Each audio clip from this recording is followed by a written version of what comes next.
It was supposed to be just another failed date. Emma paced outside the glimmering glass doors of La Lumière, an upscale downtown restaurant she had no business affording.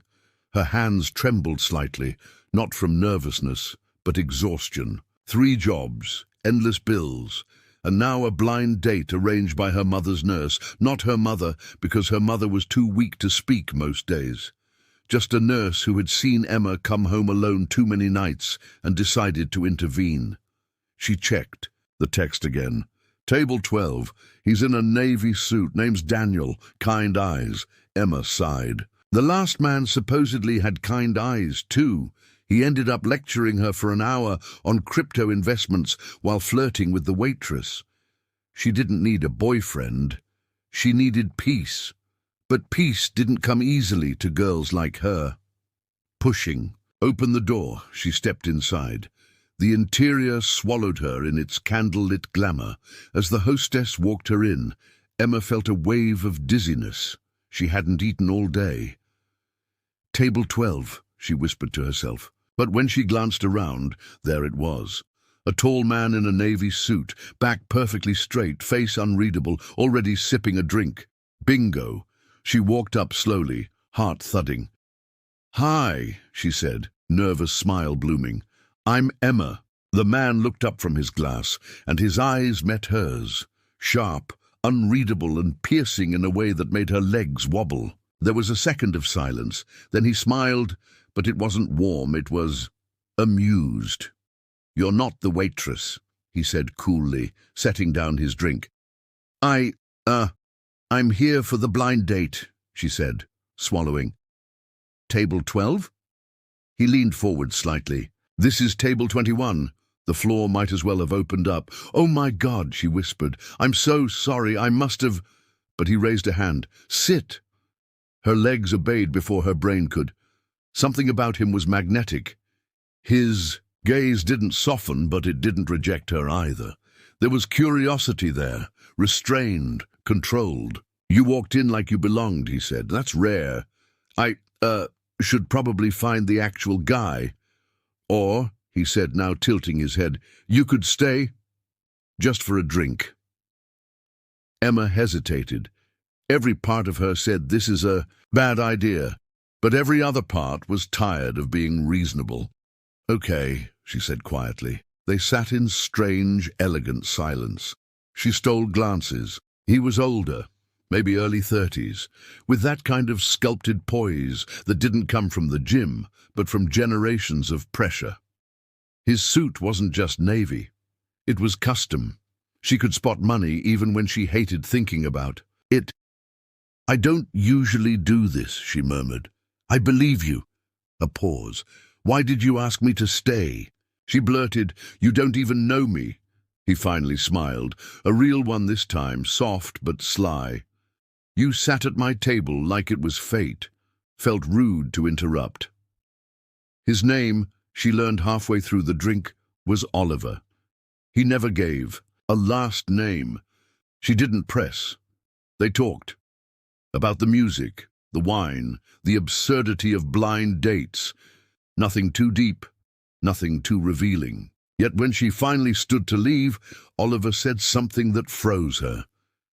"Happy birthday, Emma." She blinked. "How do you—" He just smiled again. "You told me. Sort of.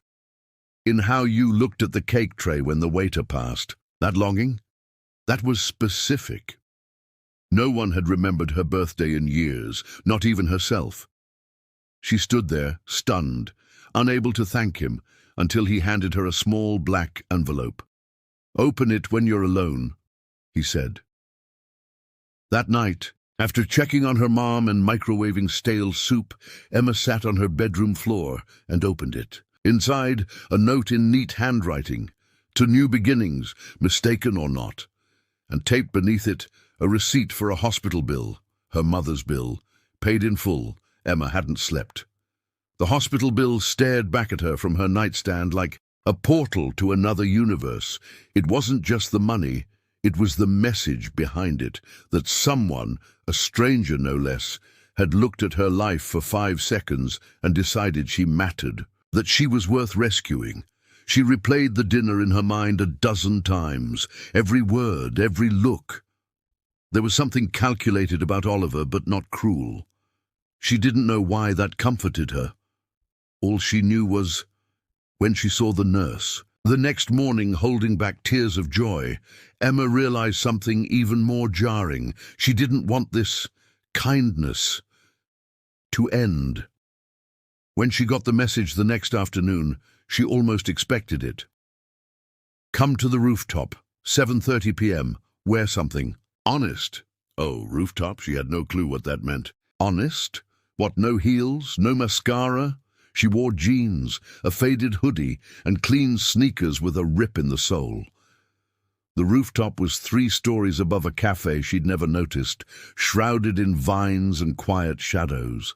And he was there, sitting by the edge, blazer off, sleeves rolled, looking at the skyline like it owed him answers. You came, he said, not turning around. You texted, she replied. Only then did he look at her, this time, with something in his eyes she hadn't seen before. Not pity, not curiosity. Maybe respect. I need a partner, he said. Emma blinked. Excuse me? Not like that, Oliver clarified. I need someone to pretend to be in a relationship with me. A fiancé, actually, temporarily. She stared. I know how it sounds, he continued, but it's strategic. My family is threatening to cut ties unless I agree to an arranged marriage. They think I've lost sight of the legacy, and frankly, I don't care to prove them wrong. I just need time, space, and I'm supposed to help you how? He smiled slightly. You're believable, you're grounded, and most importantly, you don't want anything from me. Emma folded her arms. How do you know that? You didn't try to contact me after the dinner. You didn't post online about it. You didn't even text to ask why I paid your bill. Silence. Emma stepped back. So this is pity. Great. It's not, he said, voice sharp now. It's recognition. You're real in a world of performance. That's rare. She opened her mouth, closed it, then laughed softly. You want me to pretend to be your fiancé? For what? A week? 3 months, he said. Enough. To get my parents off my back. After that, you walk away. I'll make sure your mother's care is covered long after. She looked at him, stunned. And no strings, she asked, voice thin. Just one, he said. We keep it real, no performances, no social media, just life, as if we'd chosen each other. Her heart pounded. Part of her wanted to scream. Another part, the tired part, the cracked part, the part that had watched her mother die slowly every day, wanted to collapse in his arms and say yes. I need to think, she murmured. Of course, he said, but don't take too long. My family's flying in next week. He handed her another envelope. She didn't open it until she got home. Inside, a contract signed on one side, and a note. You can choose any story you want for how we met. Just make it one you'd actually believe. Emma stared at the paper for a long time. Then, without thinking, she grabbed a pen and signed. Not because she trusted him, but because for the first time in years, someone asked her to pretend, and it didn't feel like lying. The first thing Emma noticed when she arrived at his penthouse was the quiet. It wasn't the kind of quiet that came from peace. It was curated, intentional, like someone had spent years training every surface, every shadow to sit still and behave. The apartment overlooked half the city. Glass walls, polished floors, minimalist furniture that looked too expensive to touch. No clutter, no photos, no fingerprints. Oliver didn't live here. He haunted it. Welcome home, he said dryly, walking past her to the open kitchen. Emma didn't respond. She still wasn't sure how to process this version of reality. A day ago, she was dodging eviction notices and eating cereal for dinner. Now she was standing on hardwood floors that probably cost more than her annual rent. This will be your room, he gestured.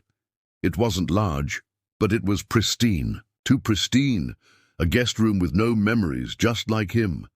"You don't have to babysit me," she said, arms crossed. "I'm not fragile." He leaned against the doorframe, eyebrows raised. "No, but you are reckless." "I'm here, aren't I?" "That's exactly what I mean."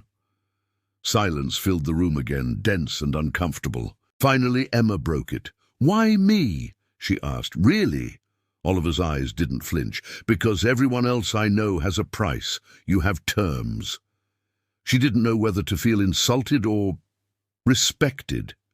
Later that evening, they sat across from each other in the living room, reviewing the terms.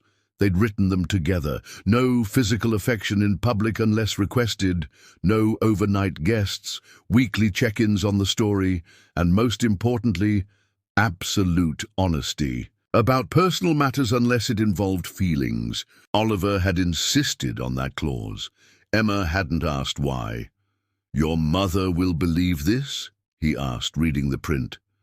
Emma's face shifted. "She believed in me. That's enough." He didn't press, but the look he gave her, part sorrow, part admiration, lingered longer than it should have. Days passed. They rehearsed. They walked through parks, pretending to hold hands. They practiced meet-cute stories in fake cafes, exchanged imaginary anecdotes about their first kiss, first fight, first night in. It was mechanical. It should have been. Until one afternoon, everything cracked. They were in a bookstore, public, surrounded. And then she saw him, Jake, her ex, the one who disappeared when her mother got sick, the one who said he couldn't handle the baggage. Now he stood with a woman on his arm, laughing, until his eyes met hers. "Emma," he called out, surprised. She froze. Oliver noticed, took a step forward. "This him," he whispered. Emma nodded, barely. Oliver wrapped his arm around her waist and turned, voice louder now. "Hi, I'm Oliver, Emma's fiancé." Jake's face went blank. The woman beside him smiled awkwardly. "Fiancé?" Jake asked. Emma found her voice. "Yeah, you look good." "You too," he muttered. Then, with a rushed goodbye, he vanished into the crowd. Only when they were outside did Oliver release her. "You okay?" She nodded, eyes distant. "Do you want to talk about it?" "No." He didn't push, but his jaw was tight. Back at the penthouse, Emma finally exhaled. That was him. "I gathered," Oliver replied. "He left me the day after I found out about my mum. Said I was too heavy." Oliver looked at her then, not with pity, but something else, something rawer. "You're not heavy," he said softly. "You carry things others are too weak to lift." Emma blinked hard, looked away. That night, she couldn't sleep. Not because of Jake, because Oliver wasn't pretending anymore, and neither was she. It wasn't love, not yet. But something was shifting. Emma could feel it in the way Oliver spoke softer when they were alone, in the way he started cooking, breakfast instead of ordering it, in the quiet rituals, teacups placed next to her book, playlists changed to her taste, umbrellas left by the door on rainy days. Small things, gentle things, dangerous things. The problem wasn't pretending. The problem was forgetting where. The performance ended. They had their first fake anniversary dinner 3 weeks in. Oliver's mother had insisted on meeting Emma in person. "We'll keep it simple," she'd said on the phone, her voice sharp and crisp. "Just dinner. I'd like to see the girl who has your attention for once." Emma had worn the only dress she owned that still fit. It was navy, borrowed from a thrift boutique, and she had to stitch a rip near the zipper herself. She wore it with quiet pride. When Oliver saw her, his face didn't move for several seconds. "You clean up well," he said finally, adjusting his cufflinks. She smirked. "I'll pretend that was a compliment." But during the car ride, she noticed his hands were tight on the wheel, tighter than usual. "She'll test you," he said. "Your mother?" He nodded.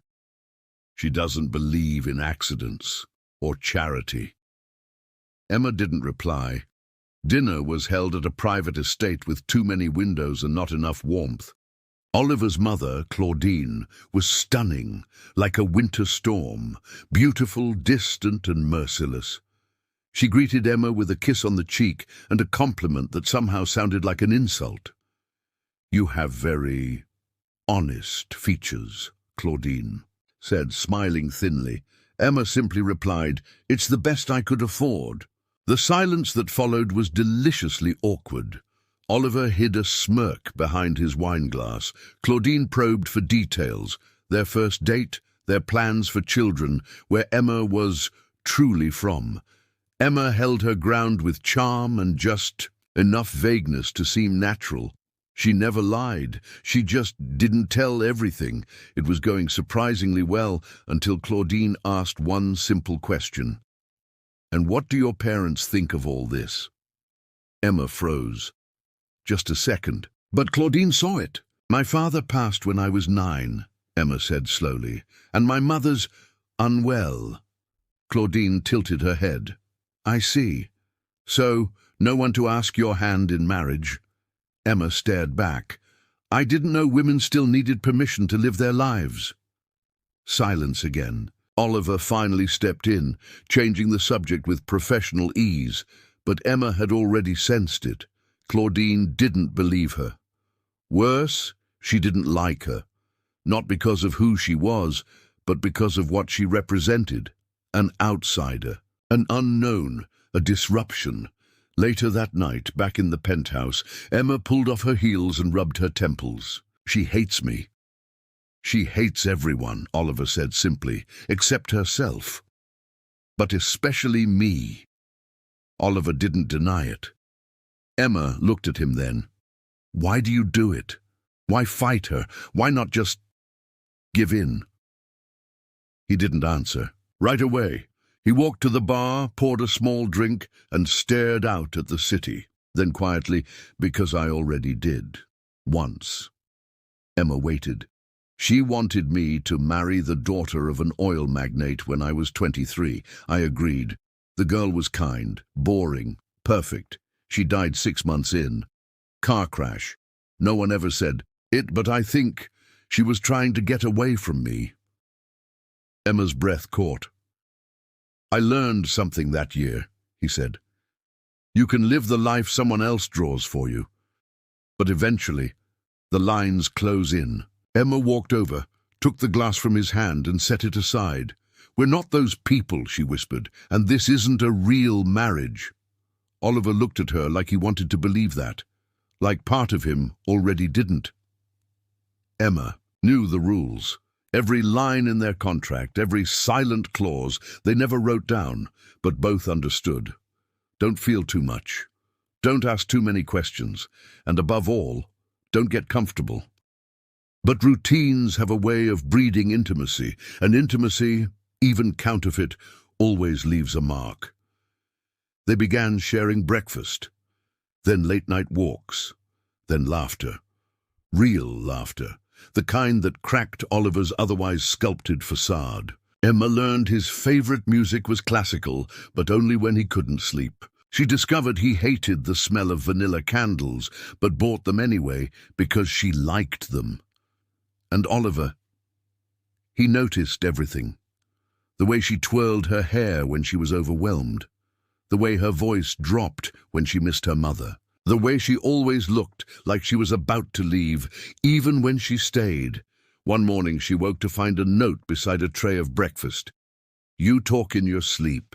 Don't worry, I won't tell anyone what you said about flying dinosaurs." She smiled for a full minute before it faded.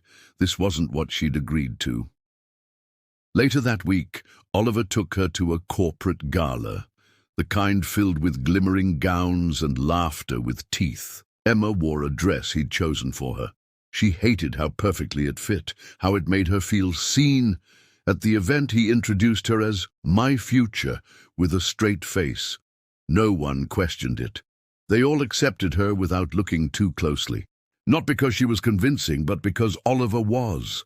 Everyone believed him, everyone except one person. Her name was Talia Cross. Oliver's former business associate, a venture capitalist with sharp stilettos and sharper instincts. She approached them mid-drink, smiling like a lioness. "Emma, is it?" she purred. "We've heard so little about you." Emma extended her hand. "I'm a private person." Talia smiled. "How refreshing. Most women in your position can't stop talking." Oliver stepped in then, hand at Emma's back, a subtle warning. "Talia, this isn't the place." But Talia's eyes never left Emma's. "Oh, I think it is. Women like us, we read between the lines. Isn't that right, darling?" Emma didn't flinch. Only when the text is dishonest. For a moment the air froze. Then Talia laughed, high, brittle and thin. "She's a firecracker, Oliver. Careful, or she might burn you." When she left, Oliver looked at Emma with something like awe. "You didn't have to do that," he said. "Yes," she said, "I did." They didn't speak much on the way home, but the silence wasn't angry. It was electric. Back in the penthouse, Emma finally broke the silence. "She knows." Oliver nodded. "Talia always knows." "What if she tells someone?" "She won't. Not yet. She plays the long game." Emma exhaled. "What are we doing, Oliver?" He looked at her, eyes tired. "Whatever this is, it's not safe anymore, for either of us." And yet neither of them moved. That night, Oliver stood at her doorway longer than usual. "Good night," he said finally. She stared at him. "Do you ever wish it was real?" His breath caught, but all he said was, "Good night, Emma," and walked away. The call came at 2:14 a.m. Emma knew something was wrong the moment her phone lit up. No one called with good news at that hour. Her stomach twisted before she even answered. "Emma, this is Nurse Sandoval. It's your mother." She was dressed and out the door in 5 minutes, barely remembering to slip on shoes. Oliver didn't ask where she was going. He just tossed her his car keys and said, "Drive safe." The hospital smelled like antiseptic and bad dreams. Her mother was awake but pale, eyes sunken deeper than Emma had ever seen. The oxygen tube made her words brittle. "I didn't want to worry you," her mother whispered. "You didn't want to worry me?" Emma choked. "You collapsed." Her mother just smiled. "I was afraid if you knew how bad it was, you'd stop living your life for mine." Tears came without warning. Emma turned away. She hated crying in front of people, even nurses. "I'm not living," she whispered. "I'm acting." Back at the penthouse, she didn't sleep. Oliver waited until morning to knock softly at her door. "Is she stable?" he asked. Emma nodded. "They're keeping her for observation. But they found something. They think the cancer's spread." Oliver didn't say anything, just stood there.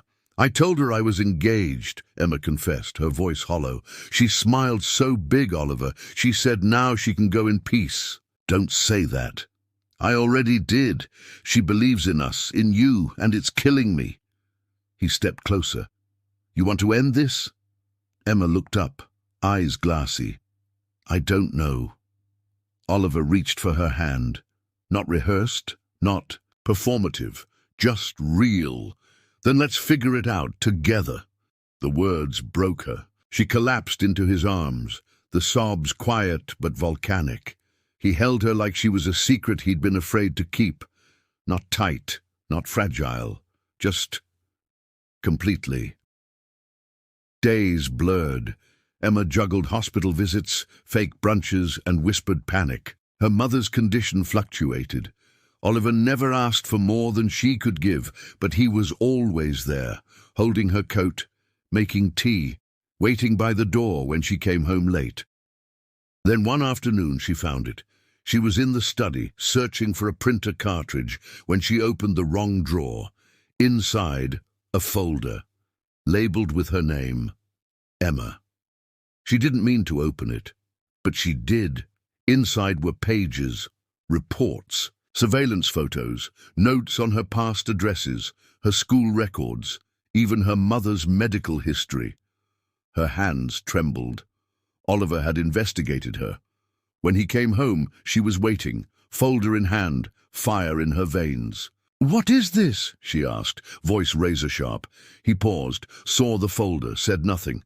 "You've been watching me this whole time? I had to be sure." "Sure of what, Oliver?" she snapped.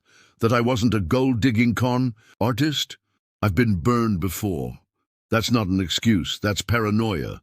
He stepped forward. "Emma, I didn't use that file, I never—" "But you made it. You planned for betrayal." Silence. "Were you ever going to tell me?" He hesitated too long, and that told her everything. Emma left that night, not with drama, not with tears, just with a suitcase and a whisper. "I was starting to believe this wasn't pretend." Emma moved into a short-term rental 3 blocks from the hospital. It was small, dim, and smelled faintly of bleach, but it was hers. For the first time in months, she didn't wake up to someone making her coffee, or pretending to. She'd thought leaving Oliver would feel like a release. Instead, it felt like being untethered in space. Her mother noticed the change immediately. "You've been quieter," she said, frail fingers brushing Emma's cheek. "Even your silences have changed." Emma forced a smile. "You always. He did read me too well." "I always will," her mother said, with a voice that sounded far too much like goodbye. Emma brushed the thought away. Meanwhile, Oliver was spiraling. He didn't show it publicly. At work, he remained crisp, commanding, immovable. But behind closed doors, he was unraveling. He barely slept, barely ate. The penthouse echoed now, not with Emma's laughter, but with its absence. The folder remained untouched on his desk. He stared at it some nights, wondering if he'd destroyed something perfect for the sake of control. Worse, he started seeing shadows, a man in a black coat across the street, a car following him twice last week. At first, he thought it was paranoia. Then his assistant confirmed something worse. "Sir, someone has been digging into your accounts," she said. "Anonymous foreign IPs, legal firewalls breached. Trace them," he ordered, and that's when he heard her name again. Talia Cross. She was back, not just socially, but financially. She had recently acquired minority shares in the company, a silent investor hiding behind proxies, and now she was moving closer. Emma had just started rebuilding her peace when Talia appeared. It was a coffee shop, one Emma visited near the hospital. Talia approached like a model on a runway, no warning, no smile. "Emma, how poetic. You're alone again." Emma stood. "I'm not in the mood." "You're never in the mood for the truth," Talia said, sliding into the opposite chair anyway. "What do you want?" "I want you to understand what you're up against." Emma's blood chilled. "Oliver is a project," Talia said smoothly. "He's not a man. He's a fortress. He lets no one in. And the moment you think he has It's already over. He's watching the exit." Emma didn't reply. Talia leaned forward. "You think he cared for you? He vetted you like an investment, calculated your ROI. You're not a woman to him. You're damage control." Emma held her stare. "And yet you still want him." That wiped the smirk off Talia's face. "I walked away because I wanted more than to be tolerated," Talia snapped. "No," Emma said, standing. "You walked away because you thought he'd follow. He didn't." Talia's eyes darkened. "He will, when he realizes you're not worth the risk." Emma left without finishing her coffee. Back at her rental, she found an envelope taped to her door. No return address, just her name. Inside, photos of her and Oliver, holding hands, laughing, the night of the gala, dinner on the rooftop. Someone had been watching, and on the back of the last photo, a note in slanted print. "Are you sure he's the only one pretending?" Emma sat down on the floor, heart thundering. Someone was trying to destroy them both, but what terrified her more than the threat was how badly she still wanted to protect him. Oliver didn't expect her to knock, not after how they'd ended, not after the folder. But when He opened the door and saw Emma, hair windblown, eyes tired, envelope in hand. He knew something had shifted. "Someone's watching us," she said without greeting. He stepped aside. "Come in." She did, but stayed near the doorway, like she wasn't sure if she belonged anymore. Oliver took the envelope, flipped through the photos. His face didn't change. That was almost worse than if he'd panicked. "How long have you known?" she asked quietly. "A week, maybe longer." "You didn't think to warn me? I didn't think you'd care." That cut deeper than it should have. "I care," she said, softer now. "More than I should." He met her eyes then, and there it was again. The honesty they never allowed themselves. The vulnerability masked in detachment.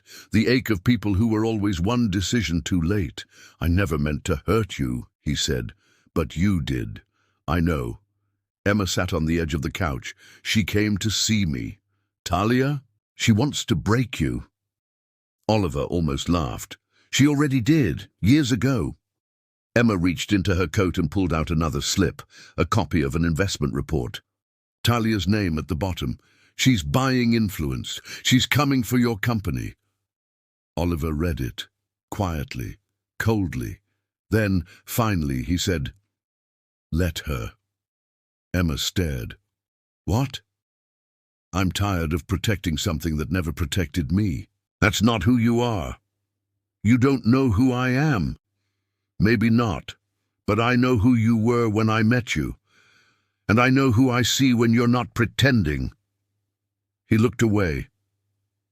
"My mother's dying," she said suddenly. "She's fading faster than they predicted." Oliver's jaw tensed. "I keep thinking, I lied to make her happy, and now I have to keep lying until the end. And after that, it won't matter, because she'll be gone, and I'll still be pretending I don't miss you." He walked toward her slowly. "You think I've been fine without you?" he asked, voice low. She didn't respond. "I couldn't breathe, Emma. You left and took the air with you." Silence. Then he knelt in front of her, reaching into his pocket, not for a ring, for her key. "I kept it," he said. "Every day I thought about returning it, and every night I prayed you'd use it again." Emma closed her eyes. A tear slipped down. "I'm scared," she whispered. "So am I." He took her hand. "We started this to protect ourselves," he said, "but somewhere along the way we became real. I didn't plan for that, but I don't want to run from it either." She leaned into him, not because it was safe, but because it wasn't. And finally, for the first time, they stopped pretending. But outside, in a car across the street, a camera clicked, and Talia smiled. The sky cracked open the next morning, thunder rolling low, rain streaking across glass like guilt. Emma stood in the kitchen barefoot, staring out at the storm. Oliver moved quietly behind her, making coffee like nothing had changed. But everything had. They hadn't spoken much since last night's confession. Words would have cheapened the moment. It was the silence that held weight, the kind that didn't need explanation. Then her phone rang. Unknown number. She answered. "Miss Hale," the voice rasped. Male, calm. "We'd like to offer you a deal." Emma froze. "Who is this?" "We're the ones watching, the ones you and Mr. Whitlock pretend don't exist. But you're on our radar now, and we don't like surprises." Oliver turned, instantly alert. "Keep talking," Emma said, voice steady. "We have footage, documents, financial transactions that look suspicious when taken out of context. We release them, and your dying mother's last memory of you becomes a scandal. Unless what? Step away. From him. Quietly. Publicly. Say he manipulated you. Say he offered money for the performance. We'll pay handsomely for your cooperation, and we'll disappear." Emma's hand trembled, but her voice stayed steel. "Go to hell." The line went dead. Oliver was already beside her. "What did they say?" he asked. "They want to destroy you." He didn't flinch. Let them try. But Emma wasn't calm. Not inside. The idea of losing her mother was one pain. Watching Oliver be torn apart publicly, another. And now, someone wanted her to choose which pain to bear. Later that day, she visited her mother in the hospital again. The walls felt thinner, her mother's voice fainter. "I had a dream," her mother whispered. "You were walking down the aisle, but I couldn't see who was waiting for you." Emma smiled. "Maybe that's the point." Her mother looked up, eyes glossy. "I just want you safe and loved." "I am," Emma whispered. She didn't realize how much she meant it until that moment. Back at the penthouse, Emma sat Oliver down. "We have to fight this," she said. "I know. And not just them. Talia, the board, the press. If they want a scandal, we'll give them a truth so undeniable it burns through the noise." Oliver blinked. "You want to go public?" Emma nodded. "Not as your fiancé, as your partner. Not perfect, not polished, but real." Oliver stared for a long moment, then slowly reached across the table, covering her hand with his. "If we do this," he said, "we do it on our terms." Agreed. They started making plans, pulling files, identifying leaks. The war had begun, not just against the outside world, but against the lies they'd built to survive it. But just as they began to hope again, the storm struck back. A video was leaked online that evening, blurry but unmistakable. Emma, handing Oliver the contract, smiling, a voiceover. "How much would you fake for $1 million?" By midnight, her name was trending. By morning, she was being called a fraud. And Oliver? Oliver was being summoned to an emergency board meeting. One question echoed louder than the rest. Can love survive when the world refuses to believe it's real? Emma didn't sleep. Again. Her name was everywhere. Headlines, blogs, comment sections filled with venom and mockery. Fiancé for hire. Billionaire's fake Cinderella. Contracted love, the lie behind the glamour. Some were cruel. Others were worse, pitiful. Strangers dissected her smile, her body language, her posture beside Oliver. Every gesture became a lie in their narrative, every moment of tenderness rebranded as performance.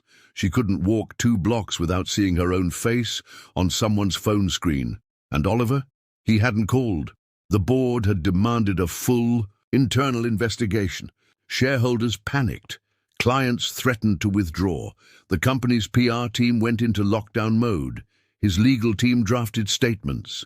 And through all of it, Emma waited for a sign, anything, that she still had a place in his story. By day 3, silence felt like an answer. On the 4th day, he knocked. Her apartment door, not the penthouse, not his lawyer. Him. She opened it slowly. He looked exhausted, but his eyes were clear. "I wanted to come sooner," he said. "You didn't." "I didn't know what to say."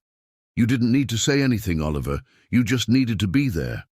He exhaled sharply. "They're threatening to remove me as CEO." Emma stepped back.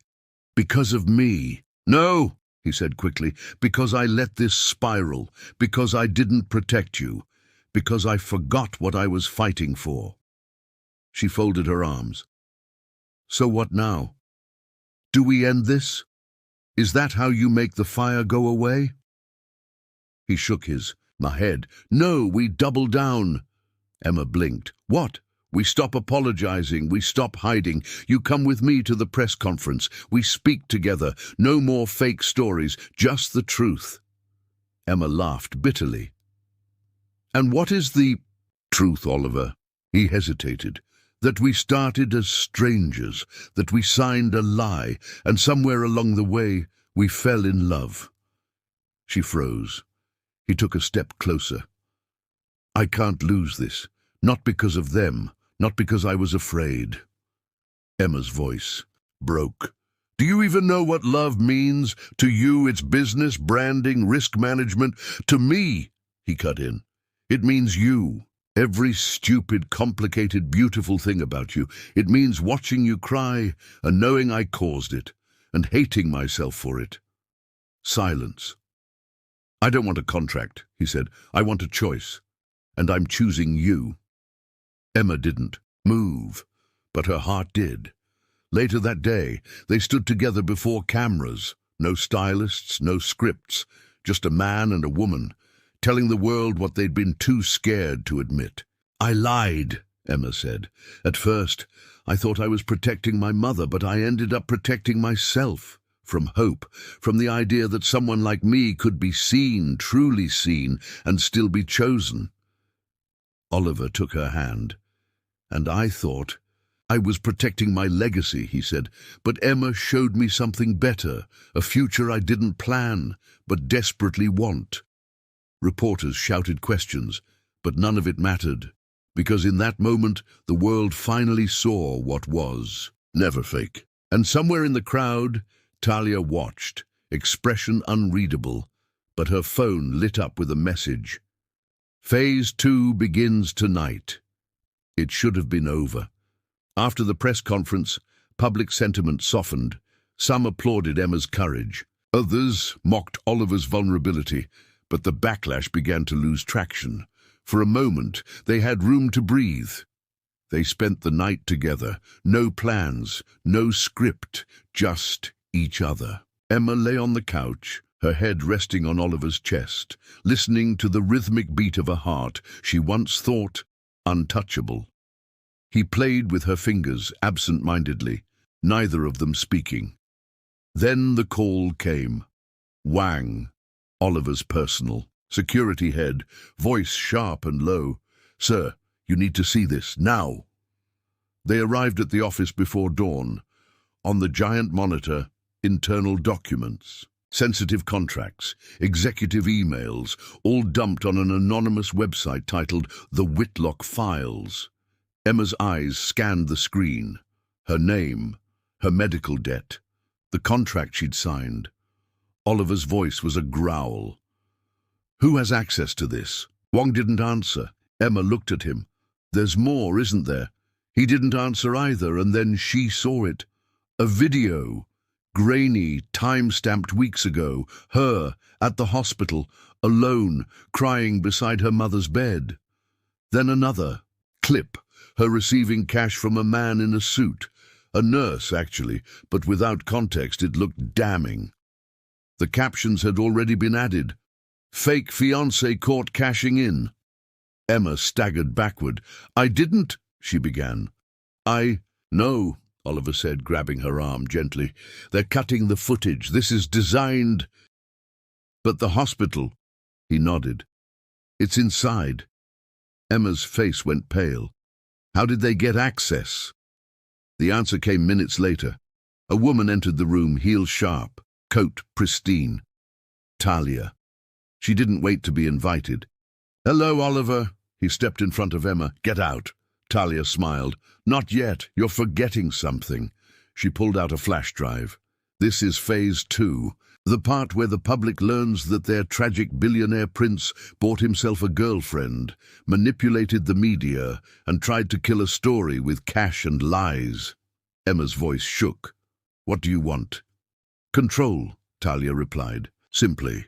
"Of the board, of the company, of the legacy you've been squandering for a fairy tale." Oliver's jaw clenched. "You'll never get it." "I already have," she said. She tossed a folder onto the table. Inside, proxy votes, signatures, power of attorney forms. "I have enough votes to trigger a no-confidence vote," she said. "You'll be gone within the week." Emma stepped forward. "Why destroy him like this?" Talia's smile faltered. "Because he made me believe I mattered, and then he walked away like I was nothing." Silence pulsed.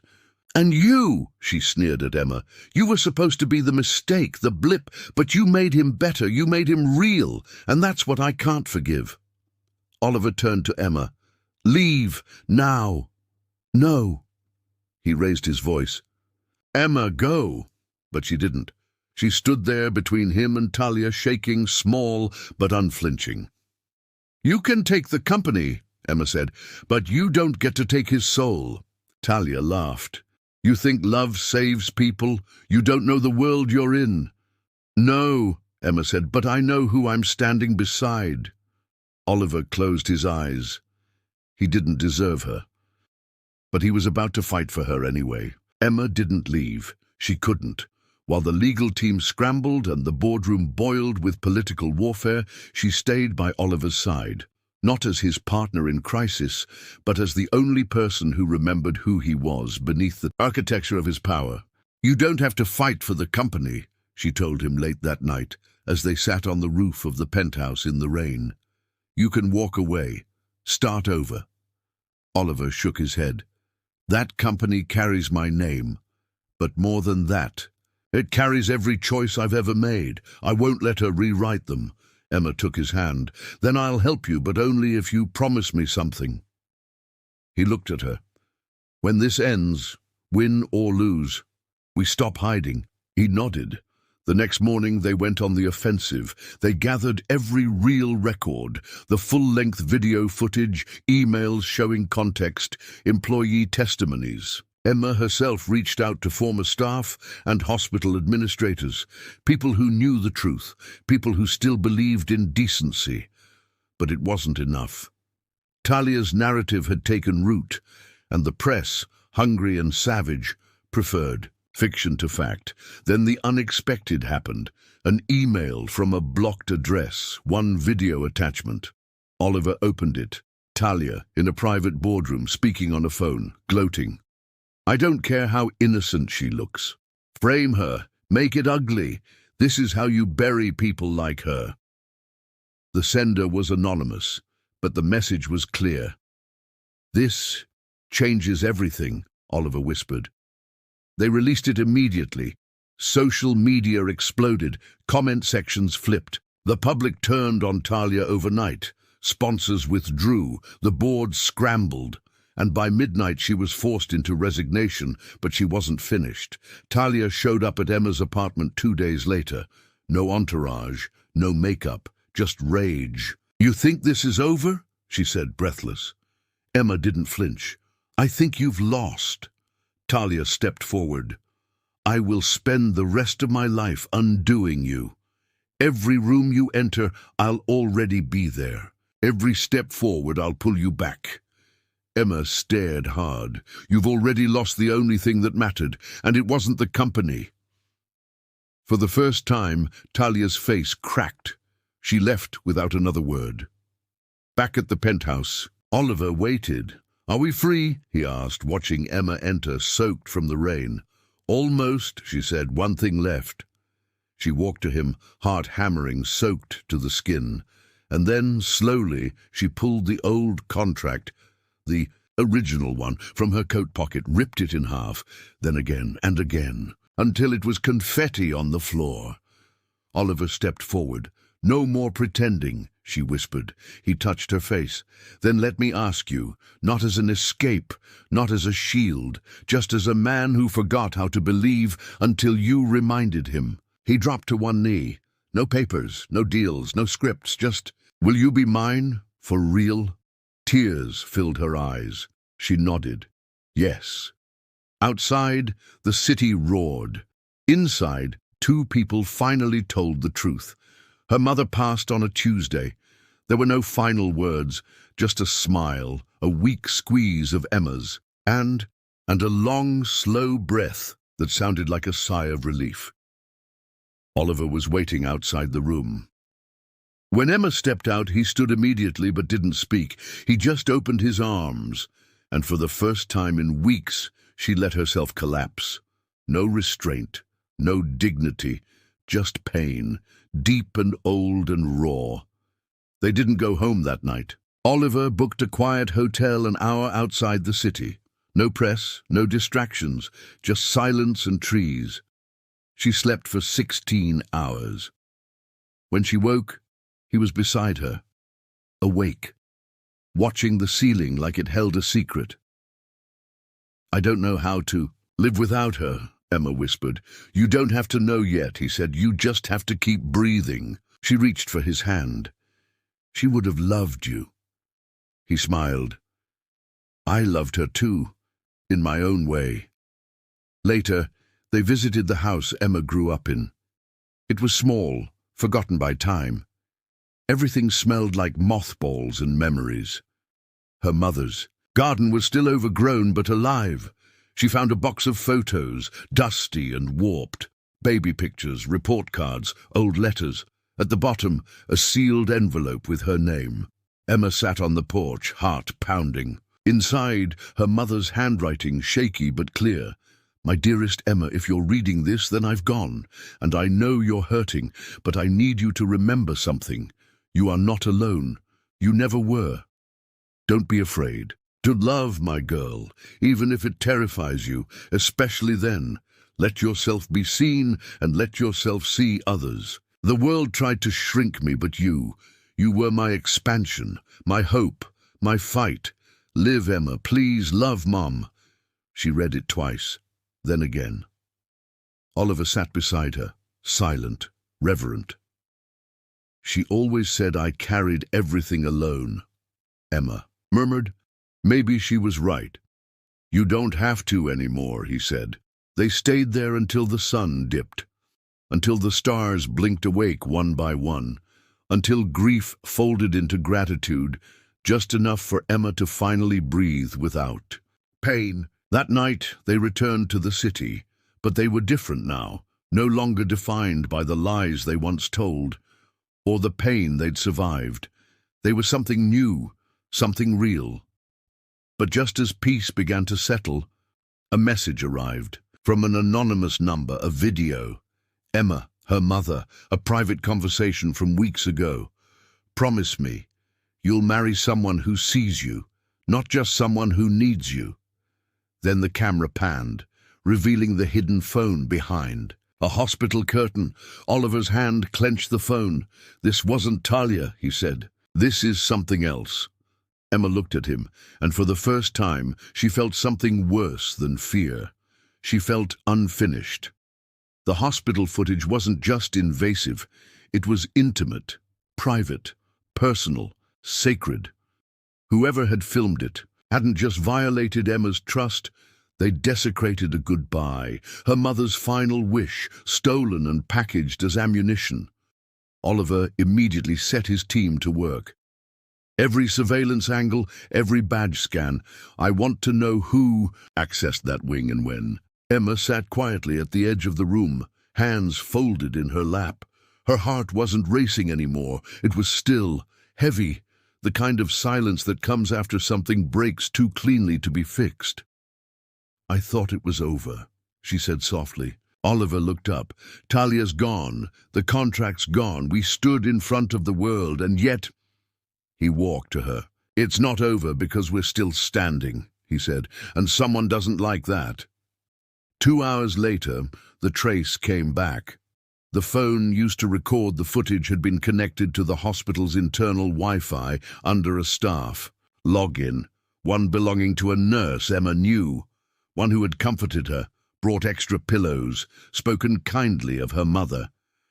"Jessica Renner," Oliver said. "Real nurse. But the account was paid off by a consulting firm, a shell company." "Let me guess," Emma whispered. "That firm links back to Talia." "No," he said. "Worse." He handed her the report. Emma scanned the page, froze. "Guillermo Shaw." Oliver nodded.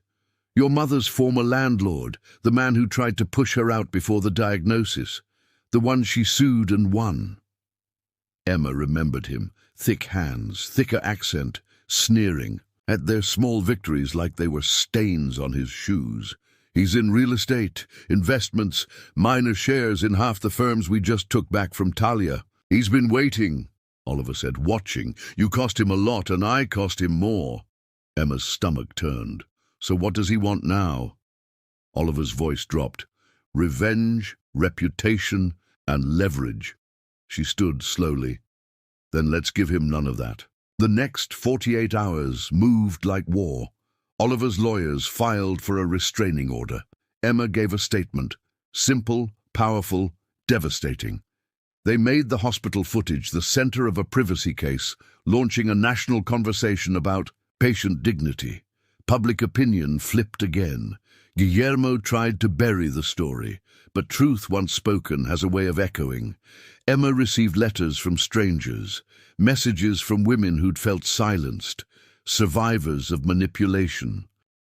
Daughters who'd held their mother's hands during final hours, and for the first time since the funeral, Emma didn't feel broken.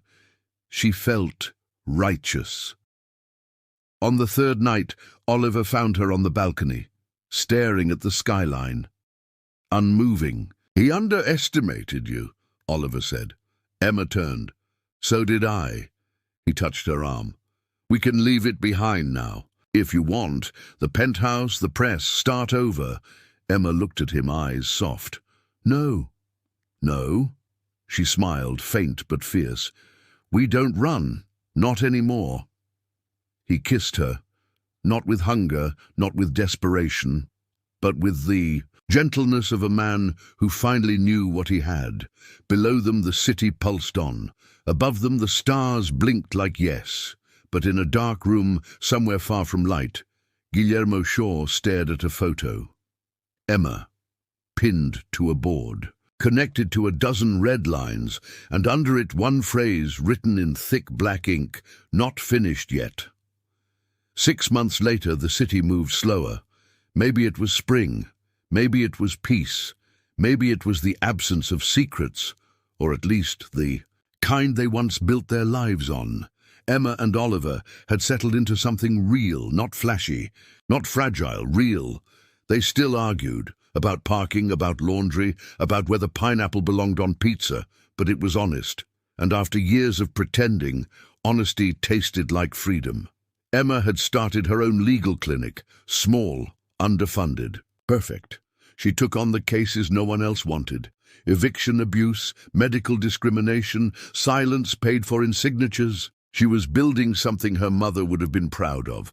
Oliver stayed on the board, but not as CEO. He no longer wanted power for the sake of legacy. He wanted purpose. He invested in education reform, housing equity, and yes, Emma's clinic, quietly, privately. She made him sign a donation slip like everyone else. Some nights they talked about the past, not with regret, with reverence. "I didn't love you when we started this," she told him once. "I didn't even know how. And now? Now I'm terrified of what I'd become without you." He didn't say anything. He just held her tighter. But the past always leaves echoes. One morning, a package arrived. No return label. Just a black envelope with Emma's name. Inside, a single photo. Her, Oliver, standing outside the clinic, smiling. Behind them, in the corner, barely visible, a man in a trench coat. Guillermo Shaw.